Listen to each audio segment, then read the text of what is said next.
बिस्मिल्लाहिर्रहमानिर्रहीम। अस्सलाम वालेकुम दोस्तों, मैं डॉक्टर अयूब और आज मैं आपसे बात करूंगा हाइपरथायरिज्म के बारे में। मैं आपको बताऊंगा हाइपरथायरिज्म क्या होता है, इसके काजेज़ क्या होते हैं, इसके सिम्टम्स क्या होते हैं और फिर इन सब के बाद मैं आपको बताऊंगा हाइपरथायरिज्म का होम्योपैथिक ट्रीटमेंट, जिसके इस्तेमाल से आपका हाइपरथायरिज्म का प्रॉब्लम इंशाल्लाह हमेशा के लिए ठीक हो जाएगा। तो चलिए दोस्तों, सबसे पहले हम ये जान लेते हैं कि हाइपरथायरिज्म क्या होता है। दोस्तों, हमारी गर्दन में बिल्कुल सामने एक बटरफ्लाई नुमा गुदूद होता है जिसको हम थायराइड ग्लैंड बोलते हैं, और हमारा पिट्यूटरी ग्लैंड एक हार्मोन सिक्रेट करता है जिसको हम TSH यानी थायराइड स्टिमुलेटिंग हार्मोन कहते हैं। ये TSH हमारे थायराइड ग्लैंड पे आके इफेक्ट करता है, उसको स्टिमुलेट करता है और फिर हमारा thyroid gland T3 T4 hormones को सिक्रेट करता है, रिलीज करता है, खारिज करता है, पैदा करता है। तो दोस्तों, अगर हमारा thyroid gland T3 T4 hormones को सिक्रेट करना, खारिज करना, पैदा करना, रिलीज करना ज़्यादा कर दे तो इस कंडीशन को हम हाइपरथायरिज्म कहते हैं। दोस्तों, आई थिंक आप अच्छे से समझ चुके होंगे कि हाइपरथायरिज्म क्या होता है। तो चलिए अब हम ये भी जान लेते हैं कि हाइपरथायरिज्म होने के काजेज़ क्या होते हैं। दोस्तों, इसके बहुत से काजेज़ होते हैं, जैसे टू मच आयोडीन यानी आयोडीन की ज़्यादती की वजह हाइपरथायरिज्म का प्रॉब्लम हो सकता है। जैसे थायरोडाइटिस यानी अगर थायराइड ग्लैंड पे सूजन हो जाए तो उसकी वजह से भी आपको हाइपरथायरिज्म का प्रॉब्लम हो सकता है। ग्वाटर यानी अगर आपका थायराइड ग्लैंड फैल जाता है तो उसकी वजह से भी आपको हाइपरथायरिज्म का प्रॉब्लम हो सकता है। थायराइड सर्जरी यानी अगर आपने थायराइड की सर्जरी करवाई है तो उसके बाद भी आपको हाइपरथायरिज्म का प्रॉब्लम हो जाता है। नॉन कैंसरस ब्रेन ट्यूमर यानी अगर आपके ब्रेन में कोई नॉन कैंसरस ट्यूमर हो तो उसकी वजह से आपका पिट्यूटरी ग्लैंड मुतासर हो जाता है, जिसकी वजह से आपको हाइपरथायरिज्म का प्रॉब्लम हो सकता है। मेडिकेशंस, बहुत सी अद्वियात की वजह से आपको हाइपरथायरिज्म का प्रॉब्लम हो सकता है। तो दोस्तों, ये थे हाइपरथायरिज्म होने के काजेस। तो चलिए अब हम जान लेते हैं हाइपरथायरिज्म के सिम्टम्स, यानी अगर आपको हाइपरथायरिज्म का प्रॉब्लम है तो आप में कौन कौन सी अलामत पाई जा सकती हैं।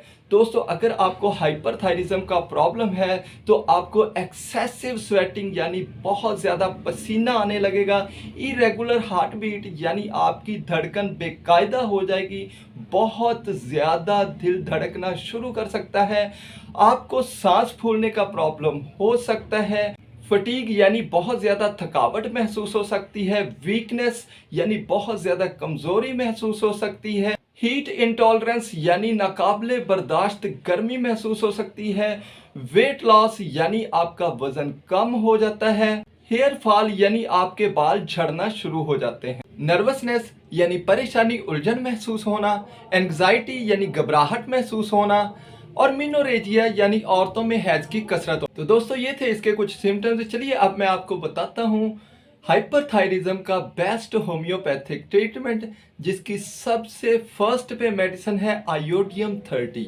दोस्तों, अगर आपको हाइपरथायरिज्म है तो आयोडियम 30 आपके लिए बहुत ही इफ़ेक्टिव मेडिसिन है। अगर आपको हाइपरथायरिज्म है, आप खाना तो खूब खाते हैं लेकिन जिस्म उतना ही कमज़ोर हो रहा है, तो हाइपरथायरिज्म के लिए आयोडियम 30 बहुत ही इफ़ेक्टिव मेडिसिन है।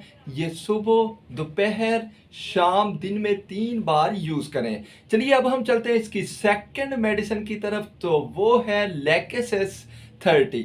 दोस्तों, लैकेसिस 30 फीमेल्स को दी जाती है, ख़ास तौर पर उन फीमेल्स को जो मीनोपॉज की एज को पहुंच चुकी हों, यानी उन औरतों में जिनके मेंसेस बंद हो चुके हों, उनको लैकेसिस 30 यूज़ करवाई जाती है। अगर वो मीनोपॉज की एज को पहुंच चुकी हैं और साथ में उनको हाइपरथायरिज्म का प्रॉब्लम है और उनसे तंग कपड़े पहने नहीं जाते, तो लैकेसिस 30 बहुत ही इफ़ेक्टिव मेडिसिन है। ये सुबह और शाम दिन में 2 बार यूज़ करवाएं। तो दोस्तों, चलिए अब हम चलते हैं इसकी थर्ड मेडिसिन की तरफ, तो वो है नेट्रोम्योर 30।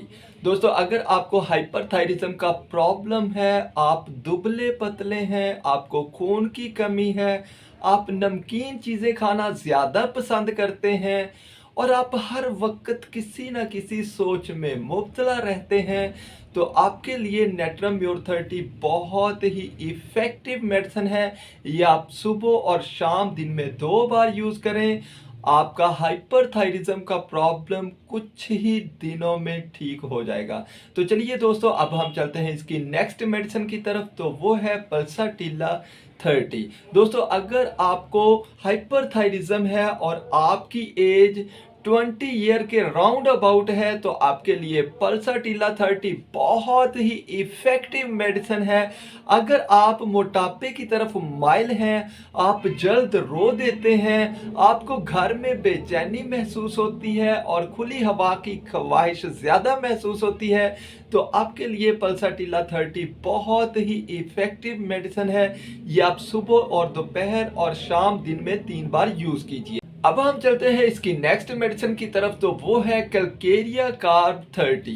दोस्तों अगर आप मोटापे का शिकार हैं, आपका पेट बाहर को निकला हुआ है, आप सर्द मिजाज हैं, आपको ठंड बहुत जल्द लग जाती है, माथे पे पसीना ज़्यादा आता है, अंडा खाने की ख्वाहिश आपको बहुत ज़्यादा महसूस होती है और साथ में आपको हाइपरथायरिज्म का प्रॉब्लम है, तो कैलकेरिया कार्ब 30 आपके लिए बहुत ही इफ़ेक्टिव मेडिसिन है।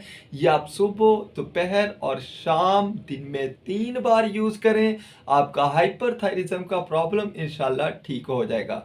तो दोस्तों अब मैं आपको बताता हूँ वो 3 मेडिसिन्स, वो 3 अद्वियात जो आपने हर सूरत में यूज़ करनी ही है।